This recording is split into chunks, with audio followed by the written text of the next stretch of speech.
Hello and welcome to Mystery Business. Sorry I haven't posted in a while, but we're going to be getting well into the flow of it now. So how to invest money? First of all, congratulations. Investing your money is the most reliable way to create wealth over time. If you're new to the investing world, I'm here to help you get started. It's time to make your money work for you. But before you put your hard-earned money into an investment vehicle, you need to understand you need to have a basic understanding of how it works.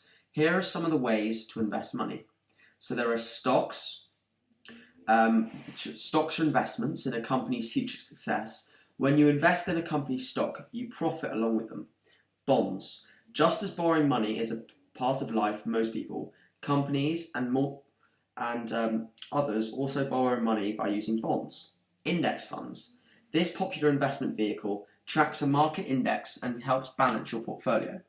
ETFs. Learn about exchange traded funds, or ETFs, which trade much like stocks. ETFs are stuff like oil, gold, silver, etc. However, there's no one-size-fits-all answer here. The best way to invest money is whichever way works best for you. To figure that out, you'll want to consider your style, your budget, and your risk tolerance. Your style. How much time do you want to put into investing your money? The investing world has two major camps when it comes to the ways to invest your money: active investing and passive investing. We believe both styles have merit, as long as you focus on the long term and aren't just looking for short-term gains. But your lifestyle, budget, risk tolerance, and interests might give you a preference for one type. Active investing means taking time to research investments yourself and constructing and maintaining your portfolio on your own. If you plan to buy and sell stocks through an online broker, you're planning to be an active investor. To successfully be an active investor, you'll need three things. Time. Active investing requires lots of homework. You'll need to research investment opportunities, conduct some basic analysis, and keep up with your investments after you buy them. Knowledge. All the time in the world won't help you if you don't know how to analyse investments and properly research them. You should at least be familiar with some of the basics of how to analyse stocks before you invest in them. Desire. Many people simply don't want to spend hours on their investments, and since passive investments have historically produced strong returns, there's absolutely nothing wrong with this approach. Active investing certainly has the potential for superior returns, but you have to spend the time to get it right. On the other hand, passive investing is the equivalent of putting an airplane on autopilot versus flying it manually. You'll still get good results over the long run, and the effort required is far less. In a nutshell, passive investing involves putting your money to work in investment vehicles where someone else is doing the hard work. A mutual fund investing is an example of this strategy. Or you could use a hybrid approach. For example, you could hire a financial advisor or use a robo-advisor to construct and implement an investment strategy on your behalf. So passive investing, more simplicity, more stability, more predictability. It's a hands-off approach, moderate returns with tax advantages. Active investing, more work, more risk, more potential reward. You do the investing yourself or through a portfolio manager. It requires lots of research. It has a potential for huge, life-changing returns. Number 2, your budget. How much money do you have to invest? You may think you need a large sum of money to start a portfolio, but you can begin investing with $100. We also have great ideas for investing $1,000 or £1,000 or £100, whatever. The amount of money you're starting with isn't the most important thing. It's making sure you're financially ready to invest and that you're investing money frequently over time. One important step to take before investing is to establish an emergency fund. This is a cash set aside in a form that makes it available for quick withdrawal. All investments, whether stocks, mutual funds or real estate, have some level of risk, and you never want to find yourself forced to divest or sell these investments in a time of need. The emergency fund is your safety net to avoid this.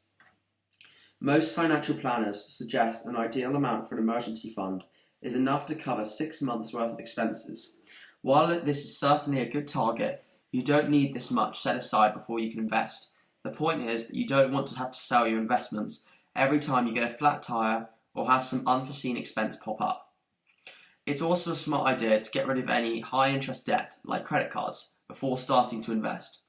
Think of it this way. The stock market has historically produced returns of 9 to 10% annually over long periods.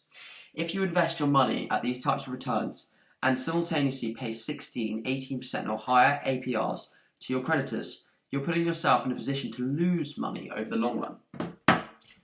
Your risk tolerance. How much financial risk are you willing to take? Not all investments are successful. Each type of investment has its own level of risk, but this risk is often correlated with returns. It's important to find a balance between maximising your returns on your money and finding a risk level that you are comfortable with. For example, bonds offer predictable returns with very low risk, but they also yield relatively low returns of about 2 to 3%. By contrast, stock returns can vary widely depending on the company and time frame, but the whole stock market on average returns about 10% per year. Even with broad categories of stocks and bonds, there can be huge differences in risk. For example, a treasury bond or AAA rated corporate bond is a very low risk investment, but these will likely have relatively low rates. Savings accounts represent an even lower risk, but offer a lower reward. On the other hand, a high yield bond can produce greater income, but will come with a greater risk of default. In world of stocks, the difference in risk between blue chip stocks like Apple and penny stocks is enormous. One good solution for beginners is using a robo-advisor to formulate an investment plan that meets your risk tolerance and financial goals. In a nutshell, a robo-advisor is a service offered by a brokerage that will construct and maintain a portfolio of stock and bond-based index funds designed to maximize your return potential while keeping your risk level appropriate for your needs. So the foolish bottom line. Investing money may seem intimidating, especially if you've never done it before.